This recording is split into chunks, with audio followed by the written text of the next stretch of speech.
Okay, every pony. I kind of chose a bad time to do this. It is 9:50 p.m. over here, so I don't have that long.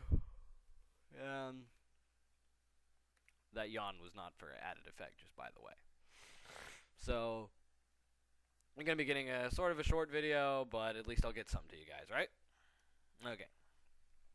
A big Macintosh? Applejack blurted out.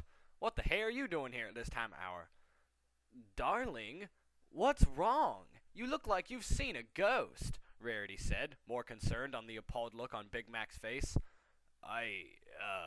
Big Mac began, his voice shaky and hesitant. I need to talk to Twilight. Right now. What is it, Big Mac? Twilight asked, gently pushing Applejack out of the way as she approached him. It's about your Princess Celestia. I think something's really wrong with her. Princess Celestia? Twilight gasped. Why? I mean, how do you know this? She was just at the plantation house. Came in through the window, I think, while I was asleep, and... Whoa, hold your horses there, Applejack intervened. Why would she come to our house in the middle of the night and through our window? That's what I'm trying to figure out, he claimed. But when she woke me up, it felt like I wasn't really her. I mean, it was her, but something's wrong with her. Like, up in the noggin. How could you tell? What did she do? What did she say? Twilight questioned, eager to find out about the princess with the thought now coming up that she might be stricken with some sort of horrible mental illness. Well, she was, Big Mac blushed in embarrassment, not all too sure himself of what exactly she was doing or going to do. Well, come on, out with it, Applejack said, now more interested than ever. We want to know what's going on. She was on my bed, on top of me. His blush increased, and the other three ponies began to notice this. And she asked me where you were, Twilight. Me? Twilight asked, very confused. What does she want with me? She said something about feeling for you or something. I'm not too sure, but she didn't seem real healthy to me. So when she asked me where y'all were, I couldn't think of anywhere else to say except, What did you tell her? Twilight asked, now very concerned. Applejack and Rarity, however, had partially caught on to the main focus of Big Mac's words, and exchanged glances to one another. I told her you would be at Sugar Cube Corner. I wasn't really thinking, girls. I'm sorry. Well, if Celestia went to Pinkie Pie's place, Applejack thought aloud, then she'll just point her in this direction, I'm sure.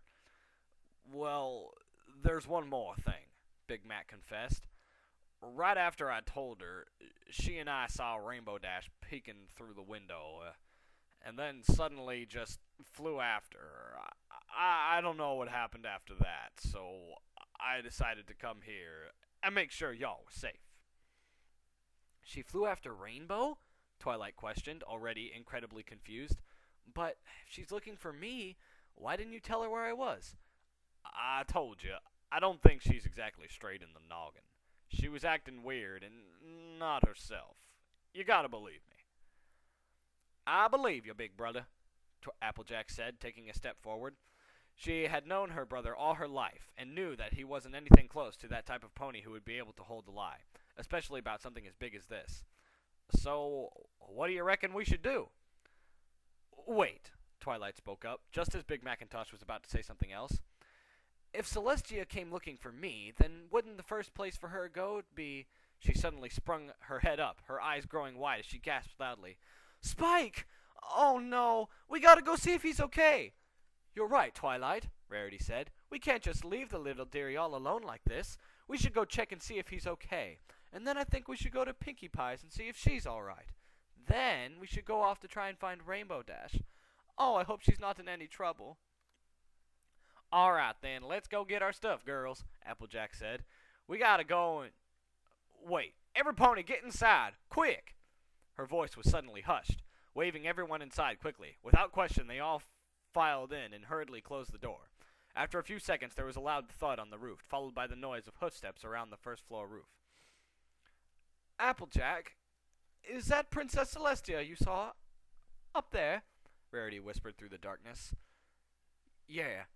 Now every pony keep quiet.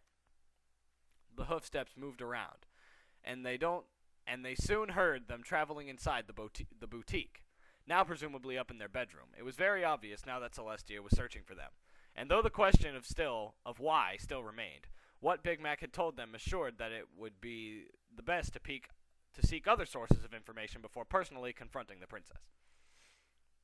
She's gonna find us down here, Big Mac muttered, his voice softly shivering in fear. You girls go on ahead, Rarity said, her voice also stricken with a bit of fright. I'll see if I can distract her long enough for you to get away. But Rarity, Twilight protested with the raised whisper. What if something really is wrong with the princess? What if she does something really bad to you? I'll be fine, dearie. Don't worry about me. Now go, all of you, before she finds out we're down here. Are you sure about this, Rare? Applejack asked, her voice worried. No, I'm not, she confessed, but I have to do something. Now get going, come on.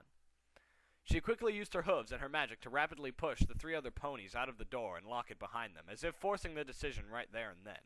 Big Macintosh, Applejack, and Twilight Sparkle all exchanged glances one more time before quickly trotting off toward Sugar Cube Corner. Rarity turned around and looked up at the ceiling, hearing the hoofsteps now reaching the door towards the stairs. She didn't have much time, so she quickly trotted over towards her work desk and began magically floating out several pieces of thread, ribbons, fabric, and an assortment of gowns she had previously made. Looking through them, she wondered if she could perhaps distract Celestia with perhaps some sort of fashion-related performance of some sort, and possibly even find out what was wrong with her at the same time. This, however, turned out not to be the case, as she heard a voice from the opposite side of the room behind her. Why, hello, my faithful subject. Applejack, Twilight, and Big Mac all ran as fast as they could towards Sugar Cube Corner, eager to see if Pinkie Pie was all right. As they approached, they saw nothing out of the ordinary, and were preparing to head inside when a light sobbing caught their attention. They turned their heads down the street in the direction they were heading, and Twilight shined some light with her horn to reveal a very distressed Pinkie Pie, her mane and tail now drooping down to the ground, and her head hung low with tears lightly dripping to the ground as she slowly walked towards her home.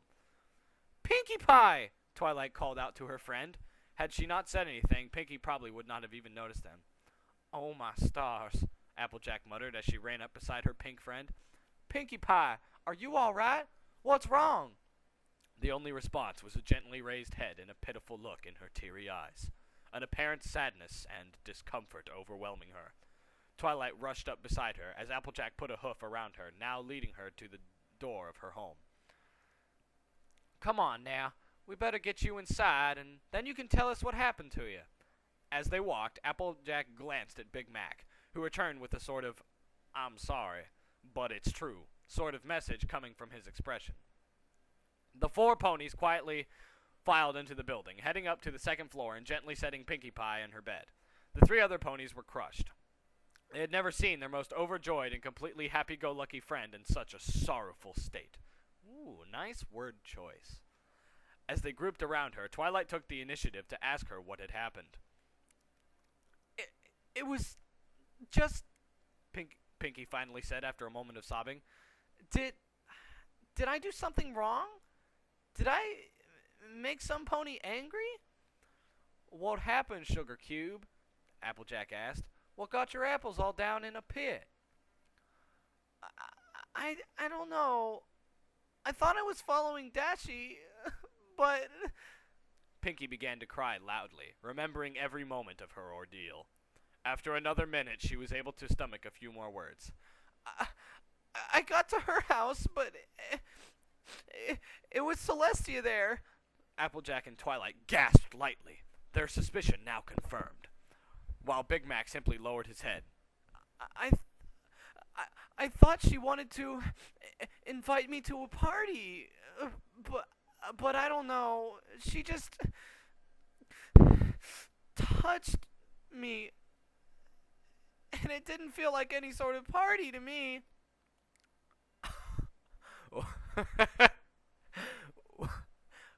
Where did she touch you, Pinkie? Twilight asked. Pinkie Pie's eyes watered more, but she slowly lowered a hoof down between her haunches, now breaking down into tears again. The others cringed, now realizing the full magnitude of what was going on. Wait, what about Rainbow Dash? Applejack asked, speaking up after a few seconds. Is she okay? Pinkie lowered her head and shrugged lightly, not knowing herself where Dash even was. The others looked at each other nervously, not sure of what to do next. We need to get Pinkie Pie out to Fluttershy's cottage, Big Mac said. She may be able to help her get better. That's good thinking, Big Brother. But what about Rarity? We just left her with Celestia. I hate to admit it, Big Mac said, looking at her sister and her friends with discomfort. But we need all the time we can get to get some help. Let's just hope for now that she can at least occupy her for a while. Applejack gasped loudly and was about to object, but Twilight suddenly raised her hoof in front of her. She looked at Applejack straight in the eye, assuring her it was their only logical option. Applejack took a step back and lowered her head in defeat. Come on, guys, Twilight said eventually. Let's get Pinkie Pie to the cottage. Then we should see if we can figure out what to do with Celestia.